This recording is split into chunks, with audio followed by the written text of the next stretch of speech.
Ahí ya estamos, me parece que en el aire, así que le vamos a dar la bienvenida desde la Asamblea Permanente por los Derechos Humanos Regional Rosario a esta actividad que se ha dado en llamar Derechos Humanos y Geopolítica de la Enfermedad. Le vamos a dar la bienvenida a nuestros compañeros de la Asamblea Permanente por los Derechos Humanos, asambleístas federales, representantes de varias secretarías a nivel nacional de la APDH Argentina, como Claudia Gota, representante y titular de la Secretaría de Pueblos Originarios, el doctor Damián Berseñasi, que también es asambleísta federal de nuestra querida organización, Nacho Rubiolo, José Ignacio, mejor dicho, Nacho para nosotros, a Norma Ríos, vicepresidenta nacional de la Asamblea Permanente por los Derechos Humanos, que nos está acompañando en esta actividad, donde vamos a hablar, mejor dicho, donde ellos van a hablar, ellos y ellas van a hablar sobre cuerpos y territorios en disputas, sobre gobiernos progresistas contra estrategias comunitarias en defensa de la vida, y bueno, para no aburrirlos, les damos la bienvenida, muchas gracias por acompañarnos. A todos los que nos están viendo por Facebook, les decimos que pueden realizar sus consultas, mandar saludos, preguntas, que van a ser gratamente, digamos, recepcionadas por nuestros panelistas. Ahora sí, les doy la palabra a ustedes. Gracias por aceptar este desafío y este conversatorio. Bien, gracias Verónica, gracias a los compañeros de APDH Regional Rosario que están propiciando técnicamente esta transmisión en vivo, y quiero ahora cederle la palabra a mi colega que es la titular de la Secretaría de Ambiente, Claudia Ermili, que además preside la Regional Esquel de APDH. Hola Claudia, gracias, bienvenida. Quiero que cuentes un poco cómo pergeniamos esta actividad juntas. Bueno, gracias Claudia. Bueno, la Secretaría de Ambiente de APDH tiene poquito tiempo en esta instancia, hubo una comisión, pero bueno, hace poco que estamos trabajando básicamente apoyándonos en las organizaciones de base, que en todos los lugares de este país tenemos alguna asamblea ciudadana, alguna organización ambientalista. Y bueno, lo que hemos podido hacer, algunos conversatorios, algunos pronunciamientos, hemos llegado hasta el Congreso de la Nación, hemos llegado hasta el Presidente de la Nación, pero bueno, lo que más nos interesa en este momento es seguir haciendo conciencia ambiental. Venimos, en este año hemos hecho otro conversatorio con Guillermo Folguera, y hace rato que leemos y conocemos a Damián, pero solamente por los medios o por sus artículos, y teníamos muchas ganas de compartir un momento, un conversatorio, un momento de conciencia ambiental con él, a partir de una reunión que hicimos en la Secretaría de Ambiente, donde Claudia Gota también participa.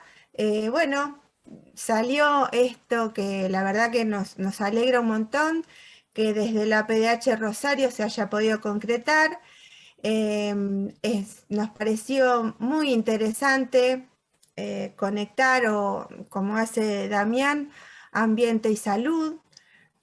Así que bueno, creo que es la primera vez que hablamos de ambiente y salud. Hemos hablado de otras cuestiones, de extractivismos, de bueno, todo lo que ya conocemos que nos pasa, no solo en Argentina, sino en Latinoamérica, sobre todo. Pero bueno, estamos acá muy felices de poder compartir y escucharlos, tanto a Damián como a Claudia. Es parte de la Secretaría de Ambiente José Ignacio, Nacho Rubiolo, así que bueno, estamos los dos en representación de la Secretaría. Y bueno, les sigo dando la palabra ahora a Claudia, porque también esto es compartido con la Secretaría de Pueblos Originarios. Gracias. Bueno, es compartido también Nacho, que están las dos secretarías. Sí, sí. Nacho Rubiolo representa, claro, la APDH Regional Chaco, también en la Secretaría de Pueblos Originarios. Y Y bueno, bienvenido Nacho entonces a este espacio. En realidad hoy el invitado es Damián y yo voy a ser un poco quien active la conversa, pero están todos invitados, no solamente quienes están aquí en el Zoom, sino también a partir de la página de Facebook Live de APH Regional Rosario, a acercarnos por medio del chat sus inquietudes, sus preguntas, para propiciar tal vez un debate mucho más enriquecedor. Bueno, Damián Berceniasi es por muchos conocido, pero bueno, no está de más decir o dar cuenta de modo breve de su corta y profunda trayectoria, porque es alguien muy joven, un profesional de la salud muy joven, pero ha hecho mella y ha marcado caminos que para nosotros son necesarios, urgentes, y por eso está aquí hoy conversando con nosotros, y por eso también es miembro de la Asamblea Federal de APDH Argentina. Damián comenzó muy tempranamente en este tercer milenio, al comienzo del tercer milenio, a crear algo, un nuevo espacio de cátedra en la Facultad de Ciencias Médicas de la Universidad Nacional de Rosario, que fue la Cátedra Libre de Salud Pública. Esta cátedra libre fue el comienzo de un sinnúmero de espacios que fue mutando. En el 2002 aparece la Cátedra de Salud, Trabajo y Ambiente, o Ambiente, Trabajo y Salud. En el 2004 la Cátedra de Salud Socioambiental, que sigue hasta el día de hoy y de la cual él es el creador y ahora el coordinador. En los inicios estuvo coordinándola de modo general nuestro gran maestro Carlos Galano.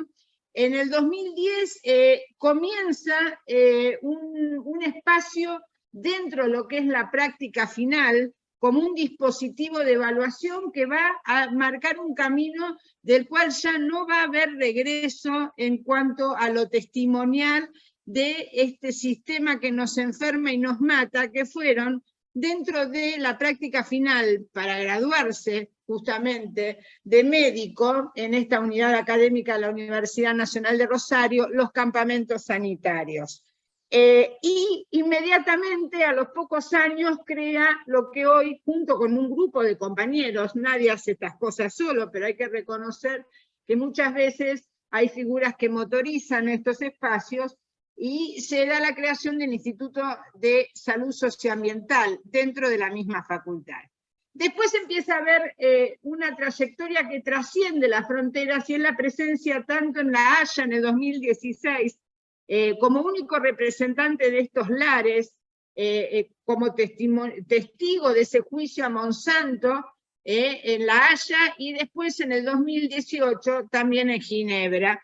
Y de algún modo la figura de Damián subsume la iniciativa de un grupo de jóvenes que ha marcado un camino diferente dentro de la formación disciplinar de la salud, no solamente en nuestra universidad, sino en la región, en el país, y ha conectado con espacios similares a lo largo no solamente de Latinoamérica, sino también de otros lugares del mundo. Con Damián nos conocimos ahí muy rápidamente después de que él comienza con este camino, allá por el 2004, ya compartimos algunos espacios en común por justamente compartir el mismo maestro en lo que es el área de, para mí, la educación ambiental, y para él la salud y la articulación con lo ambiental, que fue y que es Carlos Galano. Allí empezamos entonces a compartir también espacios comunes, y quiero recordar una gesta que, al igual que esto que yo resumí para su propia trayectoria dentro de la facultad y del área de la salud, fue la creación en el 2007 de la Escuela de Educación y Formación Ambiental Chico Méndez. Fue un sueño que pudimos plasmar 7 personas, y fue para nosotros una gran apuesta. Yo recuerdo que la noche que la presentamos en sociedad, apareció una vieja y entrañable amiga de mi pueblo con una manzana y una carta que decía: la celebración de la esperanza de crear una escuela en tiempos como lo que vivimos. Crear una escuela a la que apostamos muchísimo y a la que seguimos apostando, porque seguimos perteneciendo a una escuela que no tiene edificio que es itinerante y nómade como nosotros mismos, que llevamos esta apuesta por la vida por distintos lugares.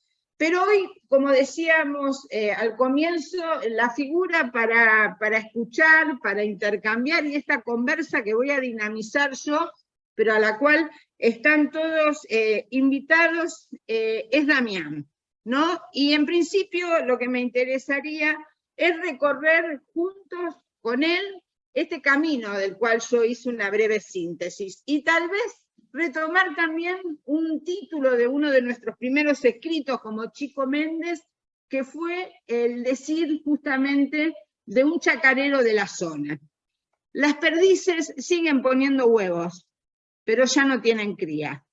Y eso fue un documento que sacamos muy breve para denunciar la ruptura de la cadena de la vida acá en la región del Gran Rosario. Y este camino, Damián, que vos comenzaste a transitar desde la primera cátedra libre de salud pública hasta la creación de los campamentos sanitarios, hoy lamentablemente suspendidos por una medida injusta que además te afecta personalmente, me gustaría que lo pudieras relatar para que quienes no lo conocen de cerca puedan tener una apreciación más precisa de esto que yo he resumido. Bueno, en principio, muchísimas gracias, Claudia, por esta presentación que me hace pensar en cuánta gente atrás, y cuánta gente sosteniendo todo esto que vos decías recién. Pero antes quiero agradecerle a la APDH Rosario por organizar, por hacer posible a través de su host o su Facebook este encuentro, y a la Secretaría de Ambiente y la Secretaría de Pueblos Originarios de la APDH a nivel nacional, porque no es habitual. Yo tengo que decir, digamos, yo pertenezco a APDH con mucho orgullo, porque, entre otras cosas, es la organización de derechos humanos, la organización que trabaja por los derechos humanos, ese es Gala, que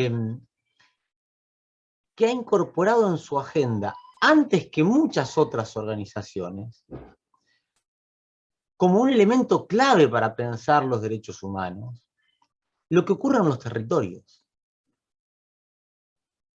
Y esto no es menor, no es menor. Porque nosotros quienes trabajamos en salud, y particularmente quienes hacemos y somos el Instituto de Salud Socioambiental, hemos aprendido con las comunidades, desde los territorios, que pensar en salud, que es un derecho humano, tiene que ver con pensar en cómo están las relaciones que nosotros podemos construir y que nos sostienen como sujetos a lo largo de nuestras vidas en las sociedades en las que vivimos, en los territorios que habitamos. Y digo esto porque me parece que ahí está también un poco la clave de cómo fue que nosotros empezamos, siendo estudiantes todavía, en el año 2000, en aquel momento era desde el centro de estudiantes de la facultad, a pensar un espacio en una carrera de medicina, en una facultad de ciencias médicas, en una universidad pública, que hablase algo de salud pública. Porque objetivamente los espacios curriculares obligatorios que transitábamos con esos, donde supuestamente se trabajarían esos contenidos, eran espacios muy marginales, espacios a los que uno llegaba ya sin siquiera estímulo para poder transitar y para poder permearse y zambullirse en los saberes que muchas veces con mucho amor, con mucho compromiso también, pero con muy pocas apoyos institucionales, algunos de los docentes que estaban en esos espacios intentaban compartir. Digo, es muy curioso esto de que te haya tenido que ser el centro de estudiantes el que inaugure una cátedra libre para hablar de salud pública en una carrera de medicina. Pero además nosotros incluimos en esa cátedra libre de salud pública un módulo específico que hablaba de ambiente. Porque ya veníamos entendiendo que no era posible pensar la salud de los seres humanos en contexto, lo que decimos hoy, ¿no?, en territorios enfermos. Y en el año 2002, ya la cátedra libre en salud pública fue, como bien dijo Claudia, ¿no?, toda la cátedra libre fue de ambiente, soberanía y salud. Porque además entendíamos esto, porque ya teníamos herramientas y ya empezábamos a comprender la profundidad que tenía para pensar en los procesos de soberanía y los procesos de vigencia, ejercicio y vigencia de los derechos humanos, de los derechos de quienes vivimos en estos territorios, el poder pensar mucho más allá de la disciplina específica, del coto chiquitito en el que nos hicieron creer que teníamos que movernos cada uno de nosotros de acuerdo a la profesión o a la especialidad que habíamos decidido transitar en nuestras vidas, o de acuerdo al espacio en el que habíamos decidido militar, pero que siempre tenía que ser un espacio muy chiquitito, ¿no? Si vos te dedicabas, vos eras derechos humanos, bueno, lo tuyo es trabajar únicamente por los juicios de lesa humanidad. Vos eras trabajador de la salud, militante de salud, lo tuyo es únicamente ver cómo mejora la atención en los servicios de emergencia, o en los servicios asistenciales, o que la gente tenga medicamentos.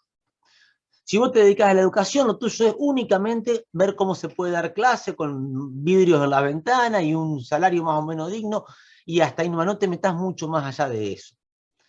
Digo, esto hay que decirlo porque así fuimos formados y así fuimos introducidos también en nuestros espacios de construcciones colectivas y militantes. Y nosotros desde el colectivo que integrábamos en aquel momento entendíamos que nos hacía falta algo más. Así nace la Cátedra Libre, así va mutando, y cuando hay un cambio de plan de estudios del que fuimos en parte también impulsores en la facultad, y aparecen curricularmente las materias selectivas, nos planteamos que lo que había sido una cátedra libre del Centro de Estudiantes en el 2012 se transforma en una materia curricular, electiva, pero curricular, y fue la primera materia.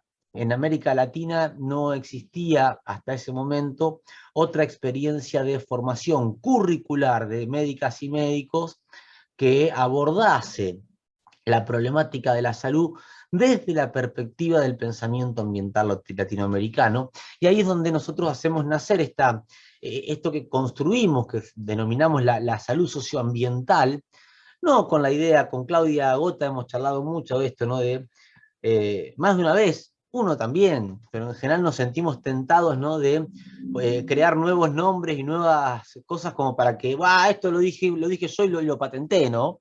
Nosotros lo hacíamos porque entendíamos que el concepto de salud ambiental del que hablaba la OMS, porque en aquel momento sí hablaba la OMS de salud ambiental, era un concepto que reproducía esta mirada fragmentada, donde una cosa era la salud humana, otra la salud animal, y otra la salud ambiental, exclusivamente dedicada a la salud del clima, la salud de la tierra y del agua, digamos, el tema de suelos y ríos y lagos. Nosotros planteábamos que la salud socioambiental no era ni más ni menos, y lo seguimos sosteniendo hoy, que un espacio en donde se encuentran, dialogan y repiensan su rol permanentemente, por un lado la salud colectiva, esta corriente de pensamiento que encabezan los movimientos de la medicina social latinoamericana, pero después Jaime Breil, Naomar Almeida Filo, como referentes del mundo granda, ¿está? Empiezan a construir un campo de pensamiento en salud que va más allá de la salud pública entendida como la salud en los centros hospitalarios o en los centros asistenciales del Estado, ¿está? Y empieza a pensar en la salud de los pueblos y con una lógica mucho más integrada, pero que además la salud colectiva tiene herramientas de análisis de los problemas de salud que permiten ir mucho más allá de las relaciones de causa-efecto que nos enseñan y que enseñamos en las universidades. Y entonces la salud colectiva es la que impulsa herramientas que permiten reconocer científicamente la existencia y la validez de la determinación social de la salud y de la vida. Ahora, esa salud colectiva no terminaba de permearse con la mirada de la ecología política. La ecología política latinoamericana que le daba a este análisis de lo que pasa en salud una perspectiva mucho más amplia, y la incluía en un contexto político de geopolítica que permitía entender por qué en estos territorios estamos teniendo los problemas de salud y empiezan a aparecer los problemas de salud que empiezan a aparecer, no como una maldición divina, sino como el resultado de decisiones políticas que se toman a partir de la definición de que algunos territorios del planeta tienen que ser sacrificados, tienen que ser las áreas de sacrificio, tienen que ser los patios traseros, para que otros territorios que habían empezado procesos de destrucción y de desarmado de las tramas que permiten la vida, sobre todo después de la Segunda Guerra Mundial del siglo pasado, ¿está?, puedan empezar a recuperar salud para garantizarle salud a quienes allí viven. Pero esa mirada que nosotros hacemos desde el campo de la salud, digamos, en ese diálogo entre la salud colectiva y la ecología política latinoamericana, es a su vez permeada, entendemos nosotros, por quienes hacemos salud socioambiental, quienes la pensamos y la construimos desde este lugar, a partir del pensamiento ambiental latinoamericano. Porque quien nos dio a nosotros la posibilidad de sensibilizarnos al punto de reconocer la importancia que tienen las voces de los pueblos, las voces originarias, las voces campesinas, las diversidades culturales de nuestros territorios, es el pensamiento ambiental latinoamericano que encarnaron, que hicieron germinar y nacer referentes como Enrique Leff y Carlos Galán, entre otros. Entonces, en ese encuentro entre la ecología política latinoamericana, el pensamiento ambiental latinoamericano y la salud colectiva, nosotros entendemos nace la salud socioambiental, podría decirse como un campo, esto será motivo de algún texto que quizás podremos escribir en algún momento, pero digo, como un espacio, también como un territorio, desde donde se pueden empezar a analizar los porqué de los modos de transitar nuestros ciclos vitales y los modos de poder expresar en nuestros cuerpos los problemas de salud que van apareciendo a partir del daño que se le hace a los territorios, justamente como resultado de una decisión política de reestructurar el planeta a partir de entenderlo como un mapa en el que uno puede ir tipo juego del TEG, moviendo fichas de un país a otro, entendiendo de que algunos países puedan estar al margen de esos movimientos. No sé si soy más o menos claro. Desde ahí es donde nosotros construimos todo esto, desde ahí es donde empezamos a pensar, y lo hacemos sobre todo porque nosotros ya en el año 2000 habíamos tenido la posibilidad de acceder a un documento que fue clave para que nosotros nos preguntemos qué estamos enseñando y qué estamos aprendiendo. Éramos estudiantes todavía, entonces la pregunta era qué estamos aprendiendo en nuestra facultad y cómo no estamos hablando de esto. Y por eso hoy hablamos de la geopolítica de la enfermedad, como estamos hablándolo. Porque nosotros, y por eso la necesidad de el nacimiento de salud socioambiental como territorio, como campo de pensamiento para poder analizar estas cosas, porque nosotros entendíamos ya en el año 2000 que ese documento que fue elaborado en noviembre, diciembre del año 1991 por el entonces economista en jefe del Banco Mundial llamado Lawrence Summers, en el que recomendaba al Banco Mundial dedicarse a estimular el traspaso de las industrias contaminantes de los países centrales del planeta o enriquecidos del planeta hacia los países empobrecidos del planeta, él los llamaba los países del tercer mundo, los países pobres, ¿tá? Era un documento clave para comprender lo que nos estaba ocurriendo a nosotros y por sobre todas las cosas, en el año 2000 estábamos planteando esto nosotros, 9 años después de ese documento de Lawrence Summers, nosotros entendíamos que poner en evidencia ese documento y analizar los alcances de ese documento era fundamental para entender lo que iba a ocurrir en términos de perfiles epidemiológicos de mortalidad, es decir, de la forma de enfermar y de morir de nuestros pueblos 20 años después del año 2000, es decir, en el año 2020. Sí, claro. Y lo bueno, que estamos encontrando es eso. Sí, yo justamente iba a ir a eso porque este personaje, por así decirlo de un modo casi piadoso, Lawrence Summers, fue una figura que nos acompañó a lo largo de todo el otro espacio que compartimos, que fue el Seminario de Saber Ambiental y Ambientalización de la Política, en el módulo que vos eras responsable, que era el de Ambiente y Salud. Esta figura de Lawrence Summers resume un poco los 3 pilares de lo que va a ser la geopolítica de la enfermedad, que va a condenar a toda la Via Yala, pero también a otros lugares del mundo a los cuales se eligió para condenar. ¿Podrías sintetizarnos eso? Y después me gustaría que enfatizaras un poco la experiencia de los campamentos, porque muchos no lo conocen, Damián. Sí, a ver, para hacer esto, y voy a pedir perdón de antemano, digamos, vamos a intentar hacer muy rápidamente un resumen en línea histórica, aclarando, nada es lineal en la historia, ¿tá? Pero las líneas históricas sirven para ordenarnos, no sé si soy claro, ¿está? Digo, en la década del 40-50 del siglo pasado, en el Senado de los Estados Unidos, un senador que después fue vicepresidente de los Estados Unidos en la década siguiente, anunciaba en una de las discusiones del Senado de los Estados Unidos la importancia geopolítica que tenía para Estados Unidos garantizar la dominación, o sea, garantizar, perdón, el control sobre los modos de producción de alimentos de los pueblos y las naciones que se querían poder dominar.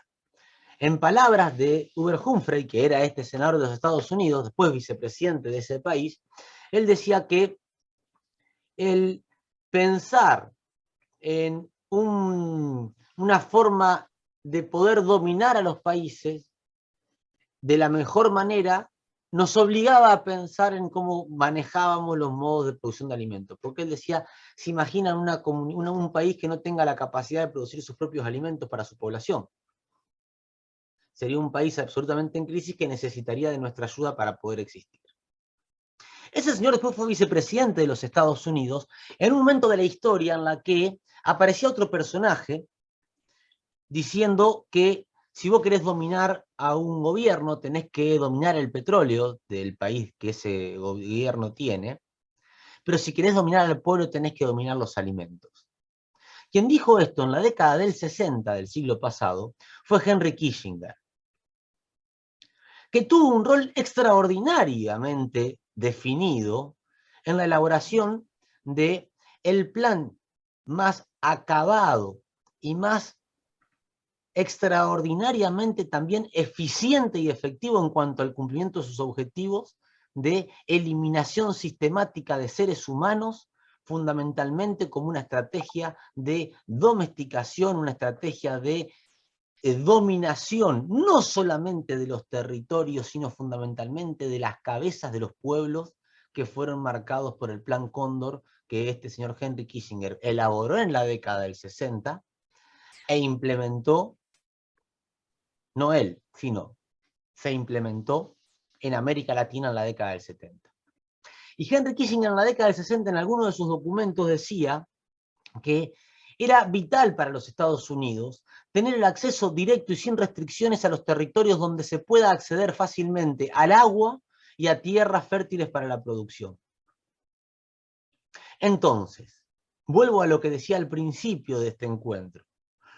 ¿Cómo no va a ser necesario incorporar el análisis de la geopolítica de la enfermedad si lo que queremos es trabajar en la defensa, en la lucha y la defensa de la vigencia de los derechos humanos? ¿Cómo vamos a poder seguir pensando lo que ocurrió en la década del 70 en nuestra América Latina, que todavía hoy estamos teniendo las consecuencias de aquello, sin estar advertidos de que lo que ocurrió estaba extraordinariamente, digo extraordinario porque estaba fuera de lo ordinario, está vinculado con ese avisoramiento de personajes como Humphrey o como Henry Kissinger que decían necesitamos nosotros ser los que tengamos el poder de acceder a donde haya agua y donde haya tierras fértiles para cultivar alimentos. Pero para eso, como bien sabía Henry Kissinger, era necesario destruir todas las herramientas y todas las posibilidades de que los pueblos tengan la posibilidad de resistir. Era necesario destruir los sistemas de formación universitaria, los sistemas educativos de los países que había que penetrar de esta manera, para que no haya capacidad científica para poder resistir, para poder hacer frente a las falacias que se nos instalaban como espejitos de colores para que pudiéramos nosotros seguir aceptando como pueblos esos espejitos de colores y ese avance de los extractivismos que se instalaban ya en la década del 70 en nuestros territorios. Para eso era necesario que los espacios donde había mayor capacidad de pensamiento crítico sean aniquilados, literalmente aniquilados, sean desaparecidos, literalmente desaparecidos, pero que esos aniquilamientos y desapariciones sirvan como lecciones, tengan la capacidad de aleccionar al resto. Y Henry Kissinger tuvo, reconocido por él, el mejor alumno, así lo presenta Henry Kissinger en un evento en los Estados Unidos. Mi mejor alumno, dice Henry Kissinger, cuando pide aplausos para el señor Lawrence Summers, en ese momento rector de la Universidad de Harvard, después de haber sido economista en jefe del Banco Mundial, está en la década del 90, y haber escrito ese documento, ese memorándum interno, nunca refutado por el Banco Mundial, en el que planteaba, y dice Lawrence Summers en su documento, es necesario que el Banco Mundial estimule el traspaso de las industrias sucias a los países del tercer mundo, a los países pobres. Y esto tiene que ver y se sostiene en 3 pilares básicos. El primero es que esos países, en general, hoy tienen muy poca carga de contaminación, por lo tanto pueden soportar contaminación que nosotros ya no podemos soportar. En segundo lugar, porque en esos países la gente ya se muere antes de otras cosas, y por lo tanto los impactos que tengan las contaminaciones que le vamos a dar no van a ser muy importantes porque se van a morir antes de otras cosas. Y en tercer lugar, dice Lawrence Summers, porque en esos países son países de salarios bajos. Y como tienen salarios bajos, dice Lawrence Summers, mueven muy poco el sistema económico, por lo tanto son más baratos. Dice, textual, por lo tanto, la lógica económica que aconseja echar los desechos de una sustancia tóxica en los países con salarios más bajos es una lógica económica perfecta. Sí.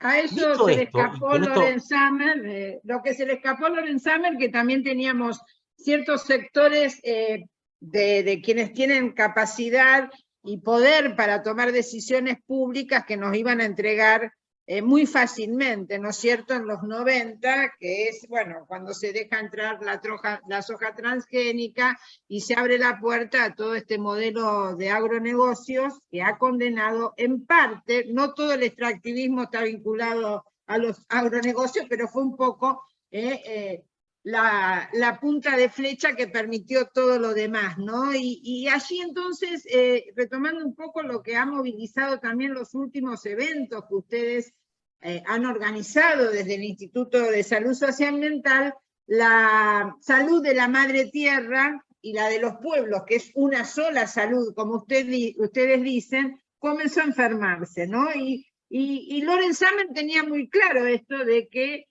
no existen territorios enfermos con pueblos sanos, eso es un oxímoron, como vos siempre lo decís, pero además que un pueblo que está condenado a estar enfermo también va a ser un pueblo esclavo. Y es un poco lo que nos tenían reservado, ¿no? Pero ahí aparece la complicidad interna, porque seríamos muy ingenuos, hipócritas, y pensaríamos que solamente las externalidades explican el contexto al que hemos llegado, sino que, y como muchas veces ustedes y vos, precisamente como vos del instituto lo señalan, esta tríada de gobiernos progresistas o autodenominados progresistas, la universidad y la academia en general, con la ciencia como espacio de saber, se han concatenado para reforzar esto, algo que ya venía apareciendo en este escenario de Estados Unidos con la condena a la misma Rachel Carson allá por la década del 60. O sea, no nada que no hubiese pasado allá no iba a pasar aquí, ¿no? Y entonces, ¿cómo vos podrías dar cuenta a quienes nos están escuchando? Que además quiero, antes de olvidarme, agradecer, mientras vos pensás esto, Damián, cómo nos llegan saludos desde distintos lugares de compañeros de APDH y de otros que no son necesariamente compañeros de nuestro organismo, pero nos están escuchando. Nos están saludando desde APDH Regional San Juan, Cris Mazuelos, nos está saludando desde San Martín de los Andes, Alejandra Cristina Silva, Mari Posar, desde la Nación Charrúa, nos manda saludos, Daniela Herrera, desde Esquel, bueno, desde acá de Rosario, nuestros compañeros Marcela y Quique, María Inés Menseguier, desde Tuyú Sur, Partido de la Costa, ahí también está nuestra regional, y también nos aparecen de San Rafael Mendoza, la compañera Mónica Silman, y Mari Posar, que antes nos saludó desde la Nación Charrúa, también dice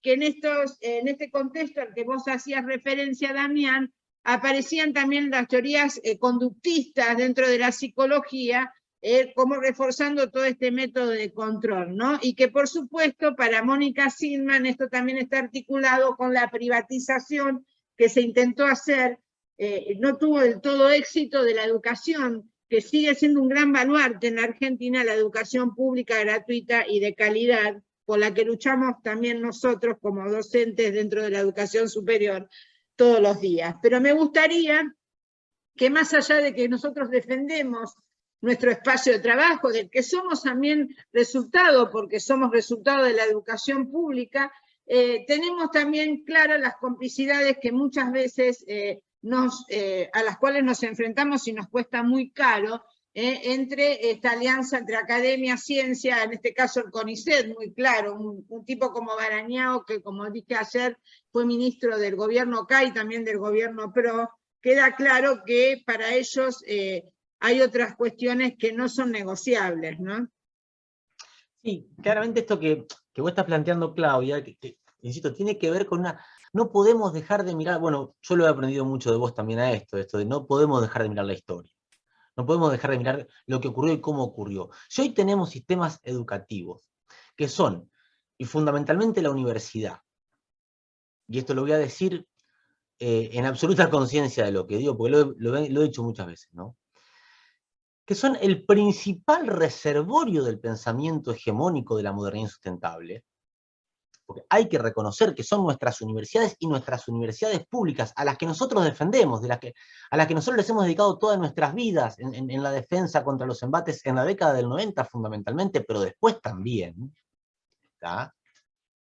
Pero no podemos dejar de reconocer que son nuestras universidades el lugar donde se forman a los ingenieros agrónomos que salen preparados para solamente aplicar veneno sobre los territorios y los pueblos.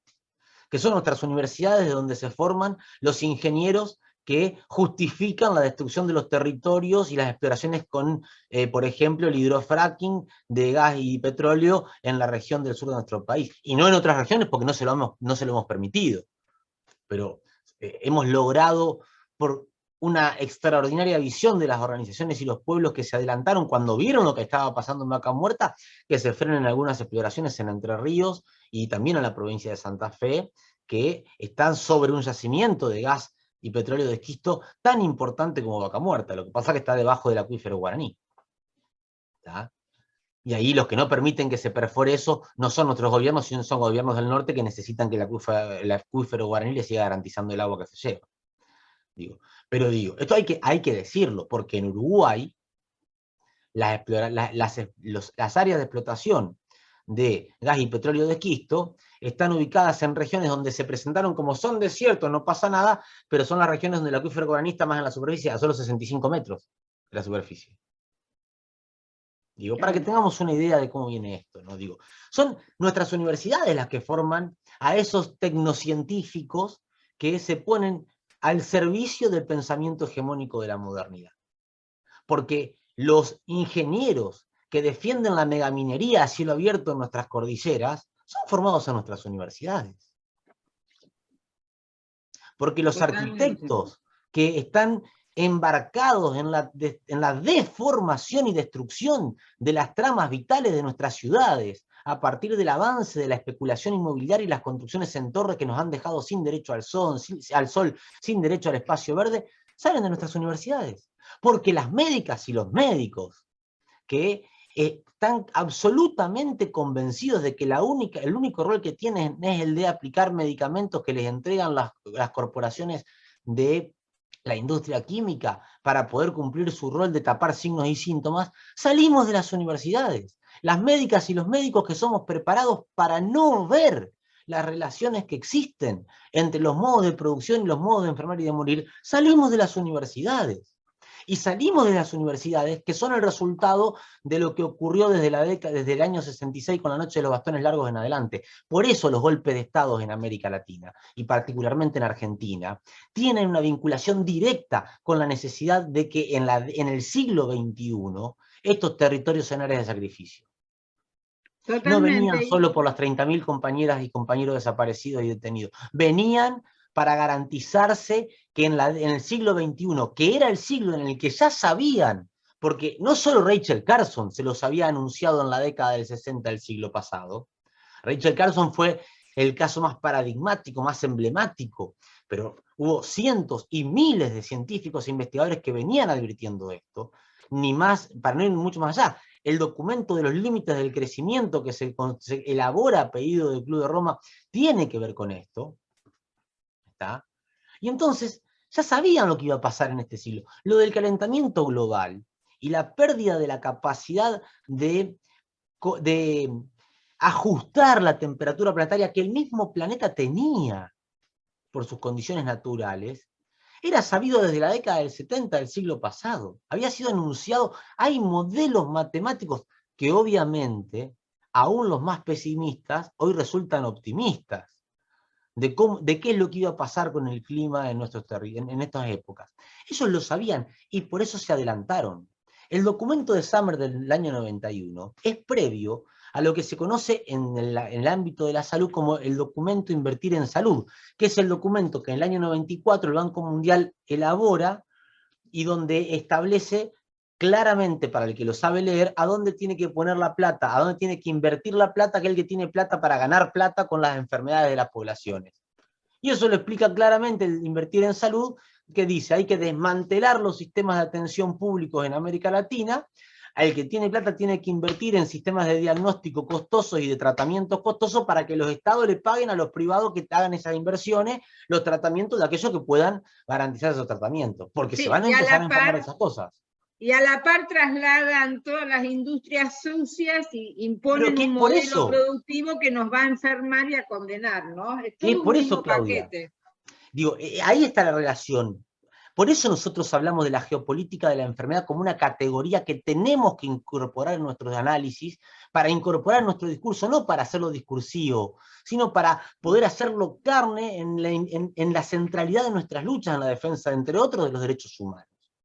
Claro, por supuesto, porque además, perdón, sí, Damián, porque además frente a esa realidad, sí, Claudia, te escucho, perdón. Digo, porque ese documento Invertir en Salud del año 94, que anunciaba a dónde había que invertir para ganar plata con las enfermedades, y que le definía a los gobiernos de América Latina qué es lo que tenían que dejar de hacer, que era dejar de sostener sistemas de salud que garantizasen que el 100% de la población pudiese estar cubierto en sus necesidades por espacios públicos. Es previo, año 94, es posterior al informe de Summers y previo a una reunión que en el año 96 se hace en Buenos Aires, que convoca a todos los gobernadores del Banco Interamericano de Desarrollo. Esa reunión que se hace en marzo del año 96 en Buenos Aires,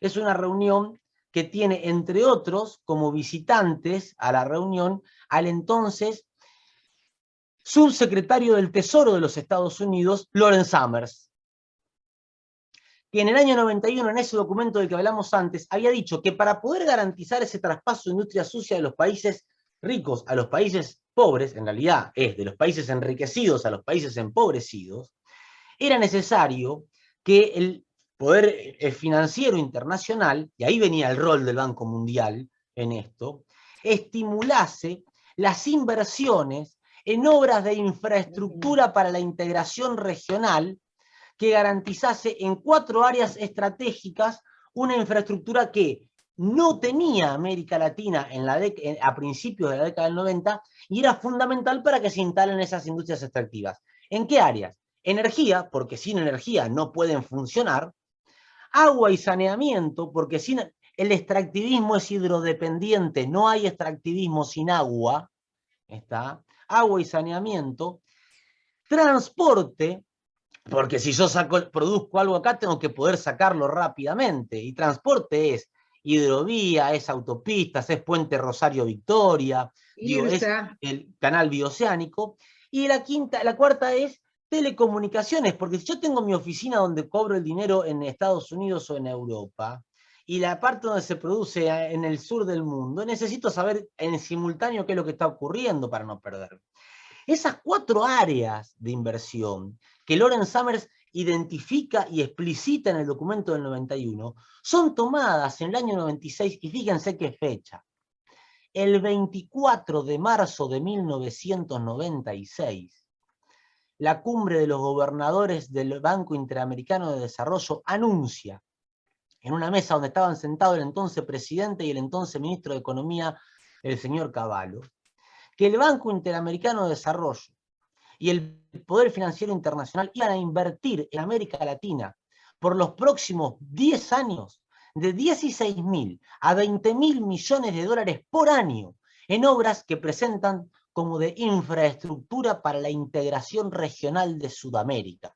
Proyecto IRSA, financiado por los bancos interamericanos, el Banco Mundial y el Fondo Monetario, es decir, con deuda externa para los países que recibían esos créditos para hacer las obras de infraestructura necesarias, no para que nosotros tengamos más fresquito en verano porque tenemos aire acondicionado, la energía más barata, sino para que puedan instalarse en estos territorios esa industria contaminante que tienen que sacarse de encima. Decía Loren Summers en el documento del 91, decía Loren Summers que para poder hacer una distribución más democrática de la contaminación en el planeta, había que tener en cuenta que trasladar la contaminación era muy cara y además que en algunos casos era imposible, porque los gases que emanaban, por ejemplo, de los principales contaminantes, que son el transporte de las materias primas, no podían encapsularse y trasladarse. Entonces, por eso era más barato trasladar las industrias completas al tercer mundo. Y ese proyecto de IRSA se nos presentó como una panacea, se nos presentó como un proyecto extraordinario para integrar a América Latina, y en realidad no era otra cosa que las obras que estos necesitaban. Después se llamó COSIPLAN, siempre con la OEA por detrás, estimulándolo permanentemente. Hoy sigue vigente el IRSA COSIPLAN en nuestros territorios, y si uno se pone a ver los mapas que estaban dibujados en la década del 90 del siglo pasado, del IRSA COSIPLAN, y los mapas de las obras que hoy se nos siguen presentando como las nuevas obras que van a mejorar nuestro país, por ejemplo, supongamos que a alguien hoy se le estuviese ocurriendo presentarnos represas hidroeléctricas en provincias como Santa Cruz, uno diría, están locos, son dementes. Si en el mundo nos hacen más represas de ríos, bueno, ahí estamos haciendo represas en Santa Cruz. Se nos podrían estar presentando, por ejemplo, centrales nucleares, como si no hubiera pasado Fukushima en ningún momento. Se nos podrían estar presentando hoy, por ejemplo, la necesidad de ampliar la frontera agroindustrial. Como si hoy el mundo no estuviese planteando, el mundo, digo, Europa no estuviese planteándose, lo dijeron en el año 99, 3 años después de que anunciaron este plan de inversiones para América Latina, Europa anunció que iba a dejar de producir commodities pesados contaminantes para pasar a producir eso, externalizar esas producciones en América Latina y en Europa Oriental y dedicarle a Europa Occidental la producción de quesos finos franceses, aceites de oliva de primera calidad, digo. Esto está pasando hoy. Hoy tenemos nuestros territorios amenazados y en algunos lugares, y José Ignacio lo sabe muy bien, ya instalándose las megagranjas porcinas que China tiene que sacarse de encima, porque China es la principal fábrica de pandemias del planeta, porque China es la principal fábrica de carne en modos de producción industrial extractivista, eso también es extractivismo, y China ha secado ríos. China se quedó sin ríos, como nosotros estamos secando el Paraná ahora, por garantizar un modelo de producción agroindustrial que le diera proteína cárnica a una población que histórica y culturalmente no tenía incorporado en esos volúmenes la proteína cárnica. Y como ya no pueden sacársela, necesitan de otros territorios donde se produzca esa carne, esa proteína cárnica que ellos van a tener que consumir en sus países. Y entonces transforman a la Argentina en el chiquero de China, como decimos nosotros en uno de los libros que publicamos en el año 2020. Digo, esto es la geopolítica de la enfermedad. Esto es la importancia de poner en la agenda de las luchas de los derechos humanos una mirada que interpele a quienes se dicen progresistas, como bien decías vos, Claudia, pero son serviles a las necesidades de la geopolítica de la enfermedad, porque hay que decirlo también con mucho dolor, y lo digo con mucho dolor por gente que quiero mucho y que ha confiado y que ha creído y que ha tenido esperanzas en muchos momentos. Hay que decir que desde la década del 90 hasta aquí no ha habido un solo gobierno que haya tenido una diferencia con el anterior respecto a introducir cada vez más a la Argentina en la geopolítica de la enfermedad, transformar cada vez más a la Argentina en parte del sumidero del mundo, porque toda la lógica extractivista que se instala en Argentina desde la década del 90, a partir de que en la década del 70 se habían generado las condiciones objetivas de destrucción de masa crítica y de empobrecimiento y endeudamiento de nuestros países, Se empieza en la década del 90 este modelo de instalación profunda y sin anestesia del extractivismo y no se detuvo en ninguno de los gobiernos que le siguieron. En ninguno. Y entonces, esto hay que decirlo, el único presidente argentino que en un solo discurso hizo mención a la existencia del documento de Lawrence Summers, lo que quiere decir que no lo desconocían, ¿está? Y fundamentó en la existencia de ese documento la oposición de Argentina, en realidad el posicionamiento de Argentina ante la instalación o la transformación de la cuenca del río Negro en Uruguay, que desemboca en el río Uruguay, de las pasteras de celulosa que Finlandia se sacaba de encima para poder recibir el premio al país más ambientalmente amigo de Europa. Finlandia sacó toda la producción de pasta de celulosa de Finlandia y la trasladó a la cuenca del río Negro en Uruguay. El único presidente argentino que dijo, no vamos a permitir esto, porque esto se enmarca en la política de traspaso de industrias sucias que el Banco Mundial estableció en la década del 90, fue Néstor Kirchner. Lo que quiere decir que sabían de qué se trataba y que las fotos con Monsanto diciendo, miren qué bueno Monsanto viene a instalarse en Malvinas Argentinas, la foto con la Barrick Gold diciendo qué bueno la Barrick Gold se instala en nuestra cordillera, la foto, el haber traicionado al pueblo ecuatoriano que estaba en conflicto jurídico con Chevron Texaco por el ecocidio que Chevron Texaco hizo en Ecuador con el petróleo. Argentina, cuando Ecuador pedía que ningún país le diera asilo a Chevron Texaco, Argentina modifica por decisión del Poder Ejecutivo legislación nacional para permitir una alianza estratégica entre YPF recientemente no estatizada, porque tenemos todavía acciones de la privada, pero transformada en sociedad del Estado, con Chevron. ¿Qué progresismo es ese? Traicionar al pueblo ecuatoriano. ¿Qué progresismo es aceptar que nuestros territorios sean el sumidero de China? Después de una pandemia originada en China y no en un mercado de pangolines, sino en el espacio de producción porcina más importante que queda a kilómetros de Wuhan, que tuvo que sacrificar unos meses antes de la aparición del SARS-CoV-2 a millones de cerdos por la peste africana. Y que hoy sigue produciendo microorganismos que mutan, porque tienen que mutar, porque los microorganismos son seres vivos que pretenden seguir viviendo, y si les modifican sus condiciones de vida, van a transformarse para poder resistir, como intentamos hacer nosotros, resistir para reexistir. Así hacen los microorganismos, lo que pasa es que nuestros organismos, nuestros sistemas inmunológicos, no reconocen, no están preparados para esas mutaciones, y ahí vienen los problemas que después los seres humanos tenemos.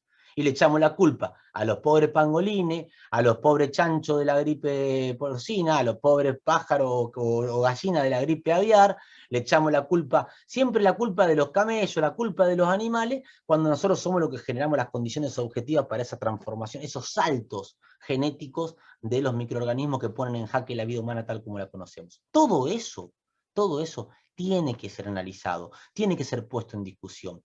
Lo conocen quienes toman decisiones. Por eso, que se digan progresistas, quienes son cómplices, y si no cómplices, partícipes necesarios cuando menos, por omisión, de la avanzada del extractivismo de las corporaciones de la muerte a nivel mundial sobre nuestros territorios, debería, al menos a quienes creemos la importancia que tiene la defensa de la vida y los derechos humanos, ponernos en advertencia para poder decir, señores, por acá no. Señores, se están equivocando. Claramente hay unos que son menos malos que otros, pero ojo, eso no los hace buenos si ustedes siguen por el camino de la transformación de nuestros territorios en los territorios que van a ser descartables, los territorios que van a ser transformados en basureros, porque eso implica que ustedes creen que nosotros, los que vivimos en esos territorios, los que somos parte de estos territorios, somos tan descartables como los territorios que ustedes quieren sacar. Damián, quiero decir antes que, bueno, felicita tu exposición Edgardo Barbero, que es un compañero de nuestra regional, y Mónica Sinman de San Rafael Mendoza, la cual ya antes te nombré, dice que esta denuncia de lo que ocurre con el ambiente y la repercusión en nuestros cuerpos a partir de esta penetración ideológica del imperio en América Latina hacia la deconstrucción de la decolonización, de la colonización, perdón, de nuestros procesos de independencia y autonomía en nuestro país. Y esto, bueno, Mónica, es una cosa que además lamentablemente no es privativa solamente de Argentina, por eso Ecuador con Correa, por eso Dilma en Brasil, donde se enfrentó a una de las grandes figuras del pensamiento ambiental latinoamericano, que es Marina Silva para nosotros, que bueno, justamente perdió la interna con ella y que después también cuando fue ministra de Lula renunció, ¿te acordás, Damián? Inmediatamente. Esto tiene que ver con un contexto que además no es una historia del pasado, se está casi celebrando que estamos por ingresar a los BRICS. Esto no va a traer otra realidad. El BRICS es un poco pertenecer a ese grupo Brasil, Rusia, India, China y Sudáfrica, es un golpe de suerte más. ¿Qué pueden venir a buscar acá más que seguir trayendo esta muerte sistemática que está en convivencia con esta geopolítica de la enfermedad? Y a mí me interesaba, Damián, que rescatásemos también la cuestión de este punto que habíamos nombrado, que son las estrategias comunitarias, como una respuesta a esta imitación de los animales unicelulares. O sea, vos hablás de cómo deberíamos amebizar los territorios, cómo deberíamos conseguir una estrategia desde la ciudadanía, desde abajo, cuando tenemos gobiernos de los más variopintos colores partidarios que todos nos entregan. Entonces, ¿cuál sería... ¿cómo pensar esto? ¿Cómo pensarlo? Yo tengo una idea porque, bueno, justamente abrevando los pueblos indígenas o las organizaciones, algunas organizaciones campesinas, no todas, lamentablemente, podríamos encontrar respuesta. Pero vos, en una entrevista esta que diste a Brecha en Uruguay, hablás de esto, de esta idea de amebizar los territorios. Me gustaría que lo pudieras explicar un poco. Sí, me sonrío porque yo hace muchos años vengo hablando de organizarnos para resistir a partir de estudiar y aprender de las bacterias y los microorganismos. Y esto me sonrió porque muchos compañeros, militantes, se me reían ellos, ¿no? Y me dicen, no, pero esas son cosas como romanticistas. Y la verdad que yo acá quiero plantear dos cosas.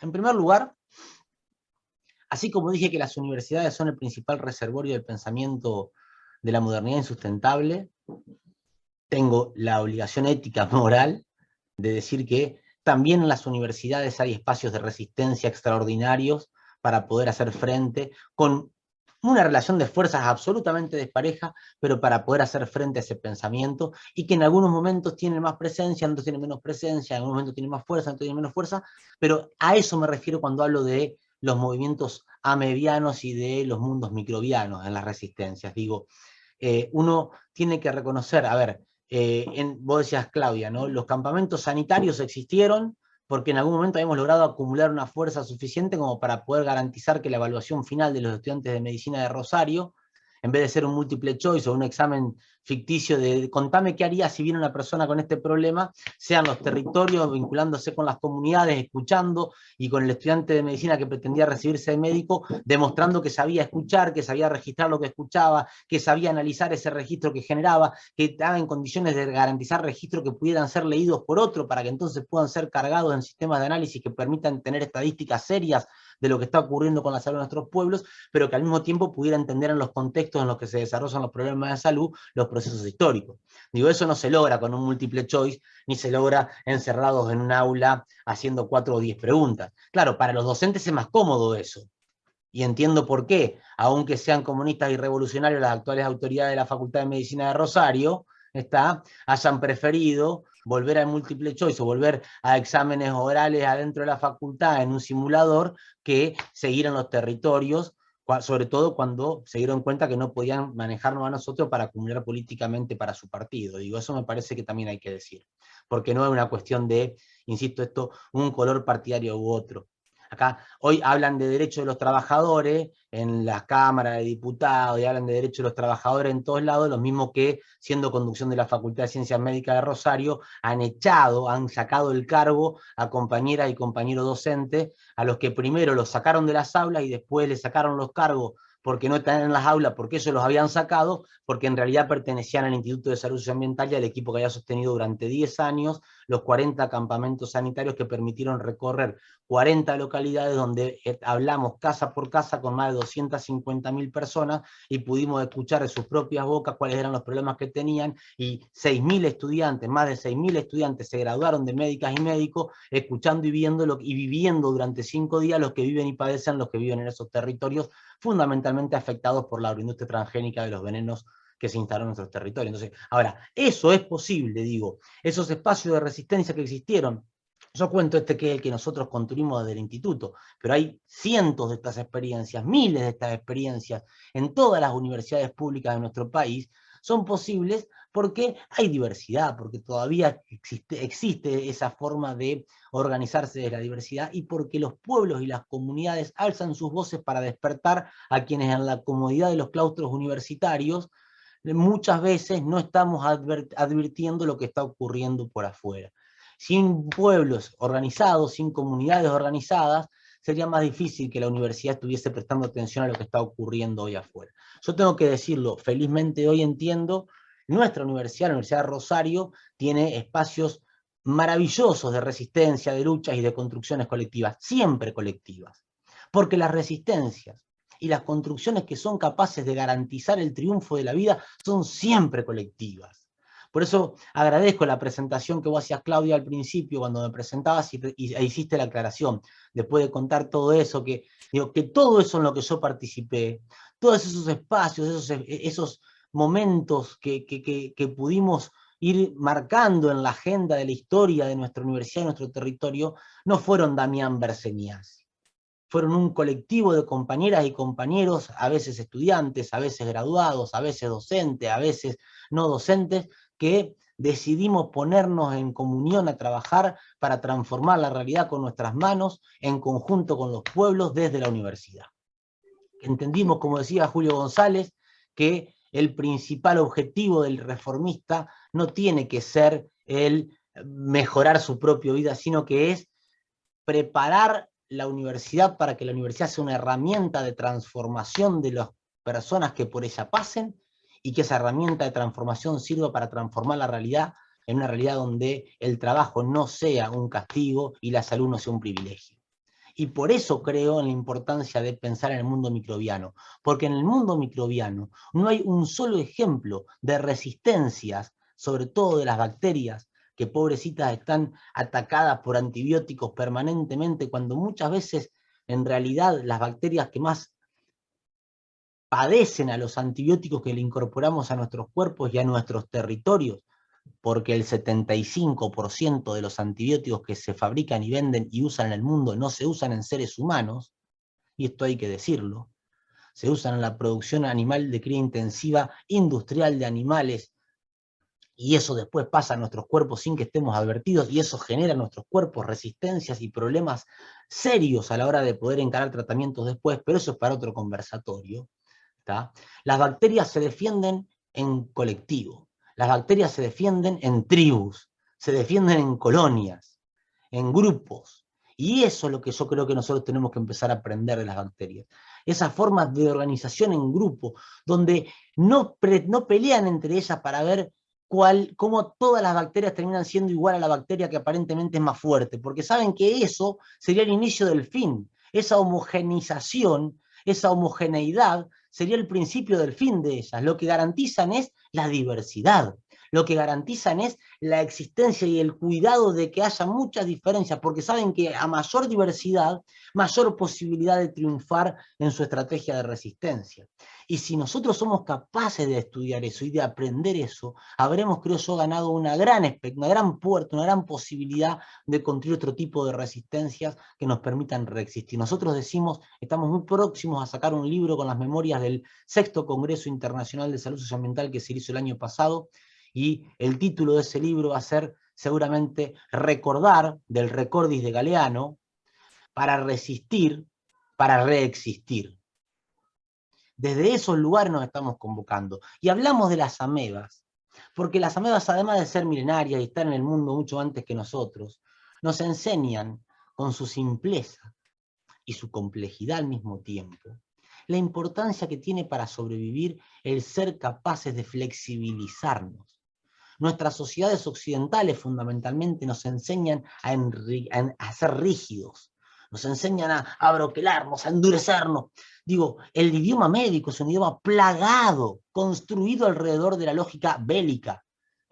Tenemos dosis de ataque para las bacterias, ¿no? Tenemos guardias para recibir a la gente, tenemos pabellones para acostar a la gente para que estén ahí. Digo, es una lógica bélica porque la medicina occidental de la modernidad, que no tiene más de 150 años, se construyó en función de las necesidades de los ejércitos que avanzaban en sus lógicas imperiales y neocoloniales a principios del siglo XX, fin del siglo XIX. Misma época en la que se construyen los sistemas educativos que se encargan de homogeneizar y de destruir las culturas tradicionales, de destruir el pensamiento y las lenguas de los pueblos originarios en nuestros países, y transformarnos a todos en esos muñequitos que el Pink Floyd metaforiza tan gráficamente en su película The Wall. Entonces digo, me parece que nosotros tenemos que aprender de las amebas a ser más flexibles, a poder tirar pseudópodos que nos permitan avanzar hacia un lado, pero también en ese avance reconocer el territorio e incorporar el saber de lo que ese territorio está diciéndonos en nuestra estructura de ADN, para después liberar ese pseudópodo, que siga su camino y nosotros movernos hacia otro lado con un nuevo pseudópodo que tendrá que nacer y que podremos llevar y que nos permitirá ir moviéndonos. Una ameba que no pretende que todo el mundo sea ameba, sino que necesita y reconoce la importancia que tiene la diversidad para poder seguir existiendo, igual que los microorganismos que no pretenden que todo sea un solo microorganismo. Nuestros cuerpos son ejemplos extraordinarios de la importancia de la diversidad. Nosotros, como seres vivos, somos una maravillosa posibilidad de aprendizaje de la importancia de la diversidad. Claudia, José Ignacio, no nos olvidemos, nosotros venimos, estamos acá esta tarde, nosotros y quienes nos están acompañando, porque en algún momento un espermatozoide y un ovocito que eran diferentes, se encontraron, y no pelearon para ver quién era más fuerte que el otro. Y no intentaba el espermatozoide decirle, ah, ovocito, ahora te voy a transformar en espermatozoide a vos. Ni el ovocito le decía, no, no, no, vos, espermatozoide, tenés que transformarte en ovocito. No, no. Aceptaron encontrarse amorosamente, acariciarse, reconocerse, tocarse y fundirse. Y al fundirse, aceptaron dejar de ser lo que eran antes para hacer algo nuevo. Y eso algo nuevo iba a tener algo de espermatozoide, iba a tener algo de ovocito, pero iba a tener mucho de algo nuevo, que además nacía sabiendo, esa nueva célula, que no podía seguir reproduciéndose indefinidamente solamente esa célula, que tenía la obligación, la información necesaria para dividirse, para multiplicarse, pero en esa multiplicación diferenciarse. Y en esa diferenciación encontrar los puntos de coincidencia y de coexistencia. Y a partir de esa coexistencia, desde la diferenciación, desde la diversidad, ir construyendo un nuevo ser, que es lo que nosotros somos hoy. Sin embargo, atravesamos el canal de parto y parece que automáticamente nos pusieron el chip de que ahora todos tienen que ser como nosotros. Y todo tiene que ser igualito. Y por eso tenemos las escuelas normales, ¿se acuerdan? ¿No? Que nos transformaban en normales a lo que éramos anormales. Y tenemos lo normal y lo patológico en salud. Y tenemos los territorios que en realidad son monte y no sirven para nada, y los territorios todos ordenaditos de los transgénicos, derechitos, así sin ningún tipo de diversidad ni problema. Y por eso estamos secando nuestros ríos.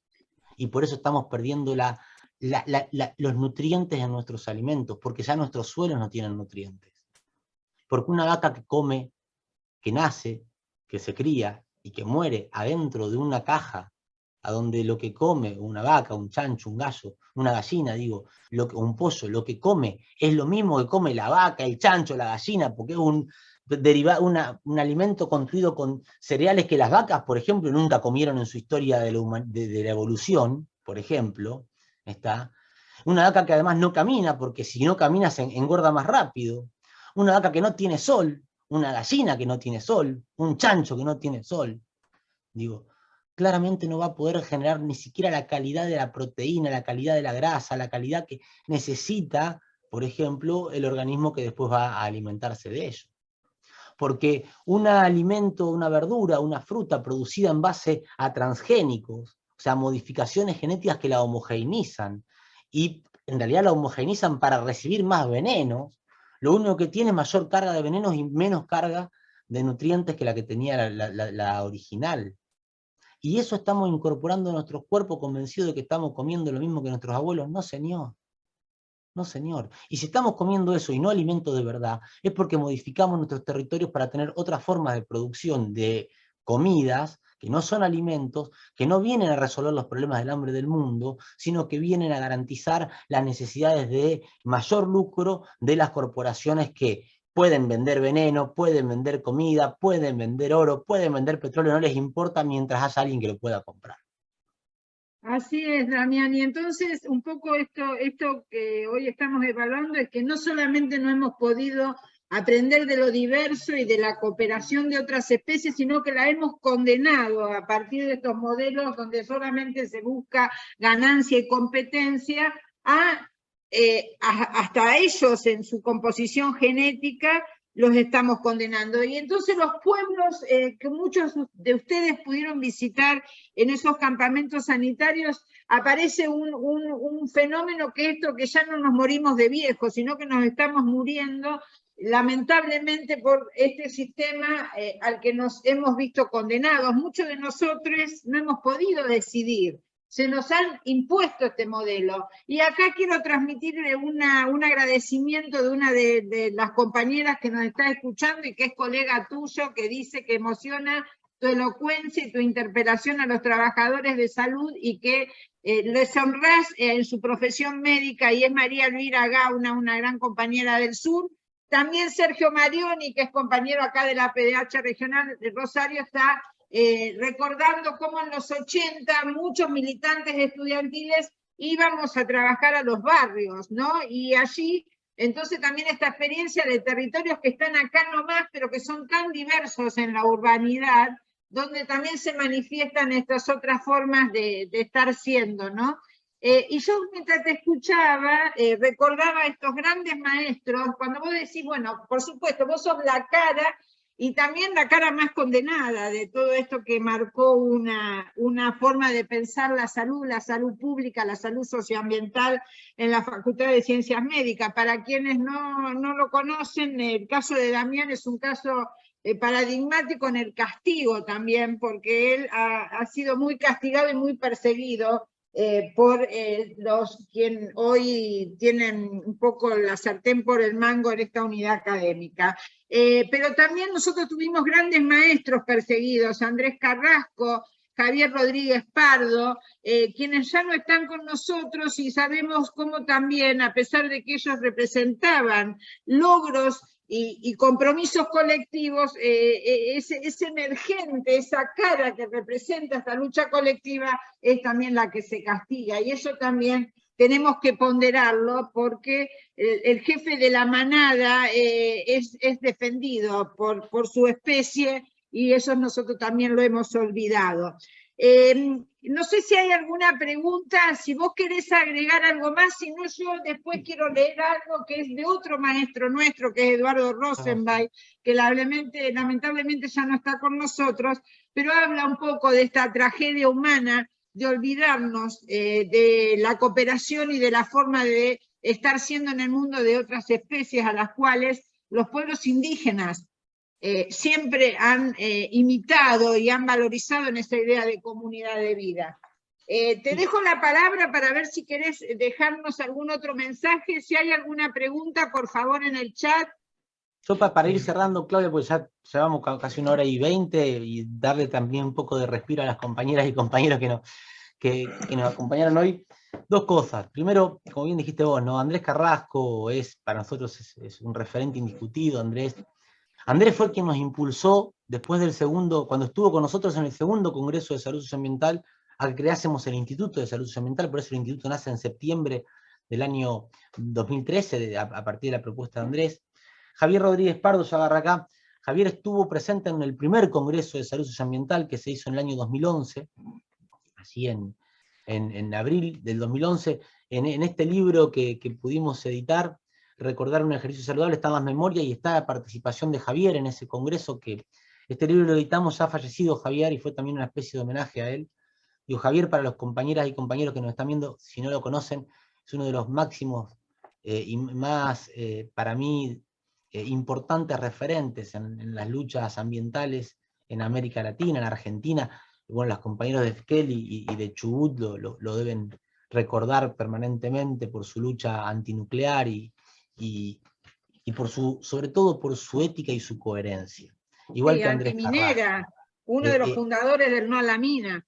Tal cual, digo, esos compañeros que nos marcaron caminos y que fueron perseguidos, que fueron castigados y sostuvieron en sus espaldas esos castigos porque sabían, porque se digo, Rodolfo Páramo es un médico de aquí de la provincia de Santa Fe, que fue de los primeros médicos, junto con Hugo Gómez de Mayo en Posadas, en Misiones, que dijeron, está pasando algo en la salud de nuestras niñas, de nuestros niños, de nuestras mujeres y de nuestros hombres, y ese algo tiene que ver con el cambio que hicimos en la forma de producir. Los trataron de locos, los persiguieron, los desprestigiaron, y aún así ellos siguieron sosteniendo, siguieron aún en la más absoluta soledad, planteando y gritando a quien quisiera escuchar lo que estaba ocurriendo. Esos son los que cuando nosotros recibimos los golpes que recibimos hoy, y que venimos recibiendo desde hace ya un tiempo, cuando nos sentimos desanimados, cuando sentimos que el extractivismo también atraviesa nuestros cuerpos y nos está reventando, se nos viene a la cabeza, por una parte, y después esas 250.000 personas que conocimos en los campamentos sanitarios que viven en los pueblos que están atravesados por el extractivismo agroindustrial.